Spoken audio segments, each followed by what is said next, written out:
अस्सलाम वालेकुम गाइस। तो कैसे हैं आप सभी लोग? उम्मीद करते हैं आप खैर खैरियत से होंगे। ये मेरे चैनल की पहली वीडियो और इसमें दिखाएंगे आपको जमे हुए भेड़िए को, और देखते हैं वहाँ कितनी ठंड है, और ये भी देखते हैं वहाँ जानवर किसी तरह खड़े होते हैं बर्फ में। और वीडियो बनाने के टाइम सर्दी भी बहुत हो चुकी थी वहाँ पर।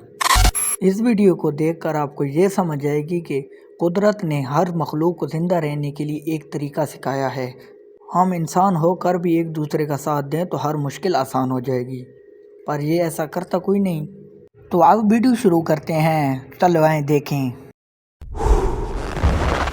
और जैसा मैंने आपको बताया था भेड़िए का क्या हाल है, देख लें। अगर चलो नहीं तो जम जाओगे। जरा सोचो, एक ऐसा गांव जहां तापमान -71.2 डिग्री सेल्सियस तक गिर जाता है। यहाँ पर यदि आपने थोड़ा समय ज्यादा बाहर बिताया तो शरीर पर फ्रॉस्ट बाइट हो सकता है, हाथ पैर खो सकते हैं या फिर जान भी जा सकती है। क्या फ्रॉस्ट बाइट है? सिर्फ 15 मिनट से थोड़ा ज्यादा बाहर रहने पर मेरी नाक पूरी तरह से सफेद पड़ गई। शरीर के सेल्स के अंदर बर्फ के क्रिस्टल बनने लगे और टिश्यू मरने लगे। अगर मैं 5 मिनट और बाहर रुक जाता तो मेरी नाक को परमानेंट टिश्यू डैमेज हो जाता। जब लोग बाहर सांस लेते हैं तो ऐसा लगता है जैसे सूखी घास की सरसराहट सुनाई दे रही हो।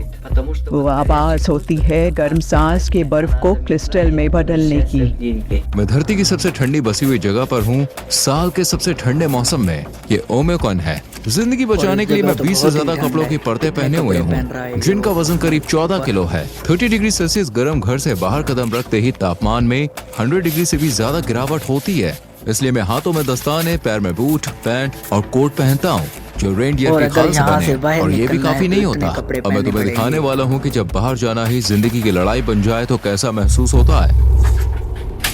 जैसे ही बाहर निकलते हैं कुछ ही सेकंड्स में पलकें बर्फ से जमने लगती हैं और स्किन में चुभन सी होने लगती है। पूरा गांव ऐसा लगता है जैसे सबने छोड़ दिया हो। मेरी उंगली की टिप ठंड से जल गई।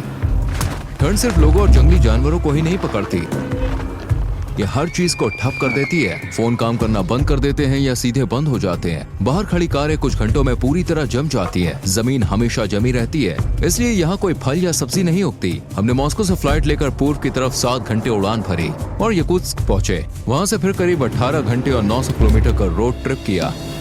अब रात के 2 बजे हैं और हम आखिरकार दुनिया के सबसे ठंडे गांव पहुंच गए। थर्मोमीटर -60.5 डिग्री सेल्सियस दिखा रहा है। जब हमने कार से बाहर कदम रखा ऐसा लगा जैसे किसी दूसरे ग्रह पर आ गए हों। नाक के अंदर बाल जम गए थे और हर सांस के साथ वो चुभने लगे। यहाँ की सूखी हवा इतनी तेज है कि हमें लगातार खांसी आने लगी। ओमिक्रॉन में करीब 800 लोग रहते हैं जो 1.5 स्क्वायर किलोमीटर के इलाके में फैले हुए हैं। यहाँ बाहर किसी और को देखना लगभग नामुमकिन है, जैसे मानो इस जगह पर वक्त ही थम गया हो। बहुत ज्यादा ठंड है। हम करीब 15 मिनट से बाहर चल रहे हैं। जैसे कि आप देख सकते हैं मेरे दोस्त की पलकों पर बर्फ जमी हुई है, उसकी ऊपरी होंठ पर भी बर्फ की बूंदें दिख रही हैं। इस इलाके में जमीन पूरे साल जमी रहती है। ओमिक्रॉन हमारा इलाका जो पहाड़ों से घिरा हुआ है, यहाँ ठंड इतनी भयानक होती है कि तापमान -63 डिग्री सेल्सियस या यहाँ तक कि -64 डिग्री सेल्सियस तक गिर जाता है। क्योंकि ओमिक्रॉन एक घाटी में बसा है तो यहाँ हवा भी नहीं चलती, ठंड बस बैठ जाती है और रुकी रहती है। इस जमी हुई जमीन की परत को परमाफ्रॉस्ट कहते हैं, जो सैकड़ों मीटर गहरी हो सकती है। इस जानलेवा ठंड से बचने के लिए गाँव वालों ने एक सेंट्रल हीटिंग सिस्टम बनाया है। एक कोयले से चलने वाला बॉयलर पाइप्स के जरिए ज्यादातर घरों तक गर्मी पहुंचाता है। ये सिस्टम हर वक्त चलते रहना चाहिए। अगर थोड़ी देर भी बंद हो जाए तो सबकी जान खतरे में आ सकती है। यहाँ के घर अंदर से आम गांव के घरों से बिल्कुल अलग होते हैं। सेंट्रल बॉयलर से जुड़े हीटिंग पाइप्स हर कमरे से होकर गुजरते हैं ताकि घर गर्म रह सके। जमी हुई जमीन पर घर बनाने के लिए पहले मोटी लकड़ी की बीम बिछाई जाती है ताकि एक फ्लैट बेस मिल सके। फिर उस पर मेन लकड़ियां लगाई जाती हैं। उसके बाद 30 सेंटीमीटर मोटा सा फ्लोर बिछाया जाता है। फिर इंसुलेशन और लास्ट में फिनिशिंग फ्लोर आता है। हर दीवार 7 लेयर से बनी होती है। बाहर लकड़ी, फिर मेन इंसुलेशन के लिए बेसाल्ट फूल, इसके बाद प्लास्टर, जाली, फोम इंसुलेशन, फिर एक और प्लास्टर की परत और आखिर में अंदर की तरफ लकड़ी का पैनल। खिड़कियां ट्रिपल ग्लेज्ड होती है जो इस हड्डी जमा देने वाली ठंड के खिलाफ एक मजबूत ढाल बनाती है। अटारी को भूसे और मिट्टी से इंसुलेट किया गया है। इन सब के साथ एक स्टोव या हीटिंग सिस्टम मिलकर घर को पूरी तरह से गर्म रखता है। लगभग हर घर में एंट्रेंस रूम को जानबूझकर बिना हीटिंग के छोड़ा जाता है। हम अपने घर के सामने वाले कमरे में सब कुछ फ्रीज करके रखते हैं। देखो ये फ्रिज, ये नेचुरल फ्रिज है। यहाँ मैंने दूध और मीट फ्रीज करके रखा है। सब कुछ ठंड में ही स्टोर होता है। जैसा आप देख सकते हैं घर के एंट्री वाले पहले 2 कमरे स्टोरेज और फ्रिज की तरह इस्तेमाल होते हैं। ये बिना गर्मी वाले कमरे ठंड के खिलाफ एक बफर की तरह भी काम करते हैं। कमरे के अंदर खासकर छत पर आप बर्फ और बर्फ के क्रिस्टल साफ देख सकते हैं। ओमिकन में दिन जल्दी शुरू हो जाता है। ये जो कि इस वक्त तक अपने बाड़े में पहुंच चुकी होती है। यहाँ के पशुपालक गाय के थन पर कपड़ा लपेटते हैं ताकि वो नाजुक हिस्सा फ्रॉस्ट बाइट से बचा रहे और साफ भी रहे। अब थन जमने का खतरा नहीं रहता, लेकिन जैसे ही दूध निकलना शुरू होता है हमें बहुत सावधानी रखनी पड़ती है। ओमिकन की इस एक्सट्रीम ठंड की वजह से किसी भी घर में पानी की पाइपलाइन नहीं जाती है, क्योंकि वो तुरंत जम जाएगी। गायों को हर सुबह बाहर इस ठंड में निकलना पड़ता है और नदी तक जाना पड़ता है पानी पीने के लिए। एक एक करके सब गाय बर्फ से भरे इस बर्फीले नर्क में उतरती हैं। तेजी से चलती हैं क्योंकि उन्हें पता होता है कि बहुत देर बाहर रुकना जानलेवा हो सकता है। उनके बाल कुछ ही सेकंड्स में बर्फ से जम जाते हैं। नदी का ये हिस्सा जमा नहीं है क्योंकि यहाँ पहाड़ से सीधा ताज़ा पानी आता है। जमीन के नीचे से निकलने वाला स्प्रिंग वाटर भी इसी नदी से मिलता है और यही हिस्सा बर्फ से नहीं जमता। फिर अचानक मेरा पूरा चेहरा सुन्न हो गया। बाएं गाल की मसल बिल्कुल नहीं हिल रही थी। ऐसा लग रहा था जैसे चेहरा पैरालाइज हो गया हो। जब मेरी नाक जमने लगी तो ये ब्रोकिया ने फौरन देख लिया। क्या फ्रॉस्ट बाइट है? ठंड की वजह से ब्लड वेसल्स सिकुड़ जाती है, जिससे ब्लड सर्कुलेशन कम होने लगता है। जब शरीर के अंदर गर्मी नहीं रहती तो हर सेल के अंदर मौजूद पानी बर्फ बन जाता है और वो बर्फ के क्रिस्टल सेल्स को फाड़ देते हैं। इससे तेज चुभन होती है और टिश्यू मरने लगते हैं। तुम्हें अपना चेहरा ढक लेना चाहिए, ऐसे चलते वक्त मुंह ढक कर चलो। ध्यान रखना वरना ये काला पड़ सकता है। लेकिन जैसे जैसे डॉक्यूमेंट्री आगे बढ़ती गई और तापमान और भी नीचे गिरने लगा, हम अपनी लिमिट्स को पुश कर रहे थे ताकि आपको दिखा सके कि यहाँ जिंदा रहने के लिए असल में क्या क्या करना पड़ता है। अब इस पॉइंट के बाद डॉक्यूमेंट्री शूट खत्म होने तक मैं एक बार में 10 मिनट से ज्यादा बाहर नहीं रह सकता, वरना मेरी नाक जो पहले ही फ्रॉस्ट बाइट का शिकार हो चुकी है वो और खराब हो जाएगी। ये है इलाज, ये एलोवेरा और सिर्फ अल्कोहल है। इसे ऐसे भिगोकर उस हिस्से पर लगाओ जो जम गया है, और हाँ, उसे रगड़ना नहीं वरना वेसल्स और कैपिलरीज को नुकसान पहुंच सकता है और जख्म बन सकते हैं। फिर येवडोकिया ने अपने राज के काम की शुरुआत की। आंगन में धुले हुए कपड़े टांग कर सिर्फ कुछ ही मिनटों में वो कपड़े पूरी तरह से जमकर सख्त हो गए। उसके सारे कपड़े एकदम जम चुके हैं। मेरे हाथ भी अब जमने लगे हैं।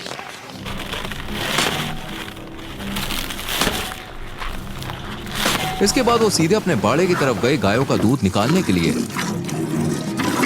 मैं याकुट की गाय पालती हूँ क्योंकि इनका दूध बहुत हाई क्वालिटी का होता है। इनमें फैट कंटेंट 7 से 8% तक हो सकते हैं। जैसा कि आप देख सकते हैं छत पर कुछ बर्फ और बर्फ के क्रिस्टल जमे हुए हैं, लेकिन अंदर का माहौल फिर भी गर्म है। दीवारों के किनारे भी बर्फ से ढके हुए हैं। छत से कुछ पानी की बूंदें टपक रही हैं जो अंदर की नमी की वजह से है। पूरा कमरा घास, गर्म दूध और जानवरों की एक सौंधी सी खुशबू से भरा है। अब हम मिलने जा रहे हैं घोड़ा पालक से। हम देखेंगे याकूत के जंगली घोड़ों को उनके असली घर में। मिखाइल, रूही, ये रहे याकूत घोड़े। यहाँ की हालत इतनी सख्त है कि सिर्फ यही घोड़े खुद को इस माहौल में ढाल पाए हैं। आज तापमान कितना है? यहाँ का तापमान करीब -50 डिग्री सेल्सियस है और बाहर ज्यादा देर रहना मुश्किल होता है। हमारे पास खुले मैदान में फेंसिंग का एक सिस्टम है। ये घोड़े ज्यादातर खुले में ही चरते हैं। इन याकुटियन घोड़ों को गर्म शेल्टर की जरूरत नहीं होती। ये -70 डिग्री सेल्सियस की ठंड में भी दिन रात खोले में रह सकते हैं। आम घोड़ों की तुलना में ये कद में थोड़े छोटे होते हैं, जो इन्हें सर्दियों में बाहर रहने में मदद करता है। क्योंकि छोटा शरीर मतलब कम एरिया में गर्मी बरकरार रहती है। इनका शरीर काफी फूला हुआ, मोटा और गोल दिखता है।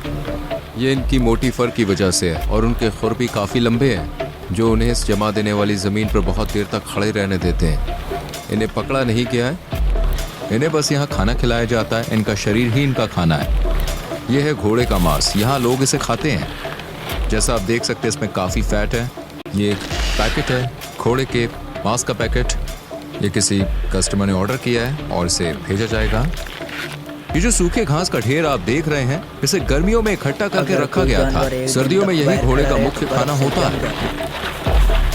खाइल ने हमें अपने घोड़े का मांस और लिवर चखने को दिया, जिसे इस इलाके में सिर्फ कच्चा और जमा हुआ ही खाया जाता है।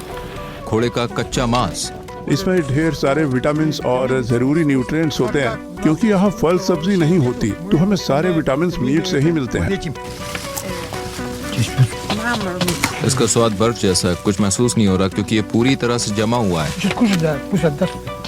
और ये है लिवर। ओमिकन में जनवरी के महीने में दिन की रोशनी सिर्फ करीब 4.5 घंटे तक रहती है। अभी दोपहर के 3 बजे हैं, अंधेरा छा रहा है और हम आज का दिन यहीं खत्म कर रहे हैं। पुराने जमाने में जब गाड़ियां नहीं थी तो यहाँ ट्रांसपोर्ट के लिए घोड़े, गाय, बैल और खास तौर पर रेनडियर का इस्तेमाल किया जाता था। हमारे यहाँ इस इलाके में रेनडियर बहुत अहम माने जाते हैं, सिर्फ ट्रांसपोर्ट के लिए नहीं बल्कि उनके मांस, खाल और दूध के लिए भी। गांव के सेंटर से करीब आधा किलोमीटर दूर ओमेकन के जमे हुए जंगल शुरू हो जाते हैं। इस गांव में ज्यादातर लोग पशुपालन करते हैं, लेकिन इवान जैसे लोगों के लिए शिकारी उनकी कमाई का सबसे बड़ा जरिया बन जाता है। मैं जंगली आदमी हूँ। ये मेरी शिकार वाली जगह है और ये है मेरा टेंट, मेरा घर।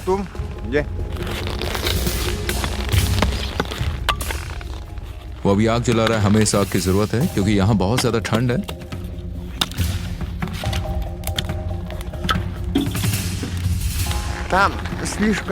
हमें सिर्फ रास्ते पर चलना चाहिए, नीचे की बर्फ पतली है।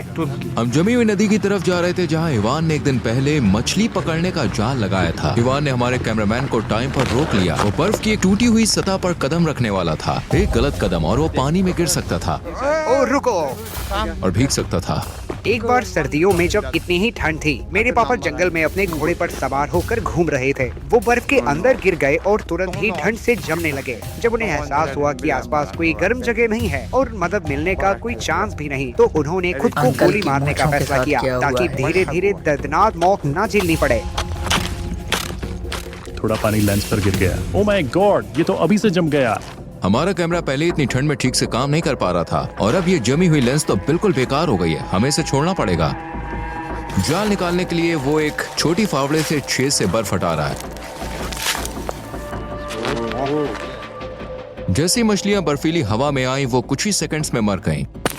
पानी अंदर से गर्म था लेकिन बाहर आते ये मछली शॉक में आ गई और पूरी तरह से जम गई।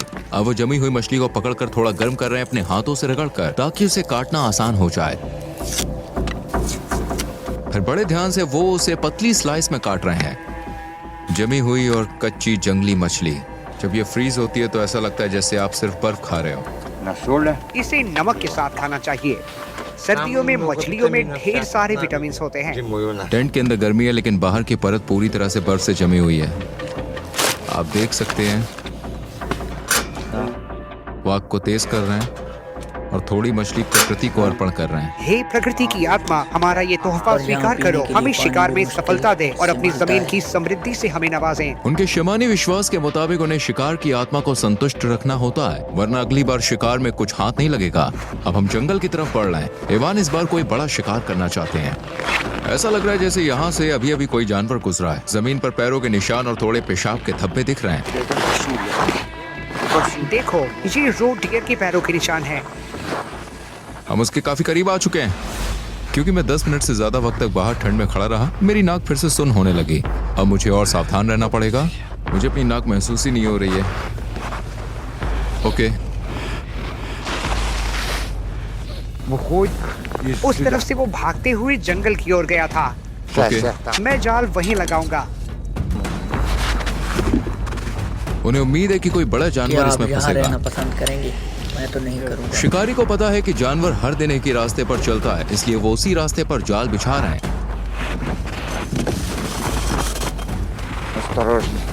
अब वो जाल को बर्फ से ढक रहे हैं। जाल के आसपास के निशानों को मिटाने के लिए वो कुत्ते की पूंछ का इस्तेमाल कर रहे हैं। हम बाद में फिर यही लौटेंगे देखने के लिए कि ये क्या पकड़ता है, लेकिन उससे पहले इवान उस जाल को चेक करना चाहते हैं जो उन्होंने कल लगाया था। वो बर्फ से ढके इलाके को ध्यान से स्कैन कर रहे हैं। ये पूरा इलाका मेरे लिए किताब जैसा है। जब बर्फ गिरती है, मैं उनके पैरों के निशानों से ट्रैक करता हूँ कि कितने जानवर हैं। मुझे पहले से पता है कि इस इलाके में कितने जानवर रहते हैं। साका एक तुर्किक समुदाय है जो सेंट्रल एशिया से आए हैं और मैं हूँ तुर्की से, एक ऐसा देश जिसकी जड़ें भी इसी जगह से जुड़ी हैं। इस डॉक्यूमेंट्री को आगे बढ़ाने से पहले मैं इस प्रोजेक्ट के स्पॉन्सर को थैंक यू कहूंगा और समझना चाहता हूँ कि मैं इन लोगों से कितनी अच्छी तरह से जुड़ा हूँ। मुझे इस प्रोजेक्ट के स्पॉन्सर माई हेरिटेज से घर पर किया जाने वाला डीएनए टेस्ट किट मिला है ताकि मैं जान सकूं कि मेरी असली एथनिसिटी क्या है। इसे इस्तेमाल करना बेहद आसान है। किट के साथ एक स्वैब आता है, बस मुझे इसे अपने गाल के अंदर करीब 1 मिनट तक रगड़ना है, फिर उसे वायल में डालकर काले निशान पर से तोड़ना है। सब कुछ पैक करना है और दिए गए पते पर वापस भेज देना है। करीब 4 हफ्तों में मेरा रिजल्ट आ जाएगा। मैं अपने वंश की जड़ें जानने के लिए इंतजार कर रहा हूँ। आखिरकार वो दिन आ ही गया। मुझे माई हेरिटेज से एक ईमेल आया है। देखते हैं कि मेरा डीएनए क्या कहता है। सच कहूं तो मुझे बिल्कुल अंदाजा नहीं है कि क्या रिजल्ट आएगा। 47.3% ग्रीक और अल्बानियन, मतलब करीब आधा। मैंने हमेशा सुना था कि मेरी दादी अल्बानिया से थी और अब तो कोई शक ही नहीं रहा। फिर है दोस्तों 40.5% टर्किश और 4.7% साउथ इटली। मेरी जड़ें सेंट्रल एशिया तक जाती हैं 3.4%। यहीं से तो टर्की के लोग आए थे दोस्तों। और भी अलग अलग कम्युनिटीज का थोड़ा थोड़ा हिस्सा है। माय हेरिटेज तो ये तक बता देता है कि मेरे टर्किश पूर्वज टर्की के किस हिस्से से थे। यहाँ क्लिक करते ही मैं देख सकता हूँ कि मेरे डीएनए मैच कौन कौन है। एक इंसान ऐसा भी है जिससे मेरा 4% डीएनए मैच होता है। मैं उन्हें पहचानता नहीं, लेकिन लिखा है कि वो मेरे मम्मी पापा के पहले कजन है। मेरे पास दूसरा और तीसरा कजन्स भी है, मतलब 1016 से ज्यादा डीएनए रिश्तेदार। ये सब जानना वाकई में कमाल का एक्सपीरियंस था। इस वीडियो को स्पॉन्सर करने के लिए माय हेरिटेज का बहुत बहुत शुक्रिया। अगर आप भी अपने पूर्वजों के बारे में जानना चाहते हैं तो डिस्क्रिप्शन में दिए गए लिंक पर क्लिक करें या स्क्रीन पर दिख रहा QR कोड स्कैन करें, कोड रूही29 का इस्तेमाल करें और अपना डीएनए किट सिर्फ $29, यूरो या पाउंड में पाएं। 67% की भारी छूट, अब तक की सबसे कम कीमत। डीएनए किट को टर्की, ब्राजील और फ्रांस को छोड़कर दुनिया भर में भेजा जा सकता है, लेकिन हर कोई फिर भी। और यहीं पे करते हैं वीडियो को एंड। उम्मीद करते हैं आपको वीडियो अच्छी लगी। अगर अच्छी लगी हो तो चैनल को लाइक और सब्सक्राइब करना ना भूलें। अभी के लिए अल्लाह हाफिज़। इंशाल्लाह मिलते हैं अगली वीडियो।